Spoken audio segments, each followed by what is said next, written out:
Mislim, znate šta je fora? Ono juče što je bilo je otprilike bila neka svakodnevnica pre nego što su mi ugasili kanale. Jel se sećate?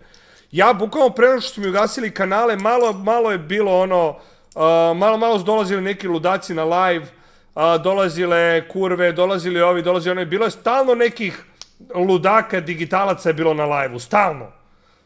Minimum ono jednom nedeljno. I onda sam ja naviko i bio sam ono u fazonu, okej, znaš, ovo kao, to je standard. I sada, posle dugo vremena, znaš, nisam imao goste, nisam pravio show, nisam pravio neka ludila, ovo ono, znaš. Posle dugo vremena sam doveo ludake na live i Buraz, ono je tebra, ozbiljare priča, Buraz. Ozbiljno ludilo, Buraz. Ozbiljno ludilo bilo juče.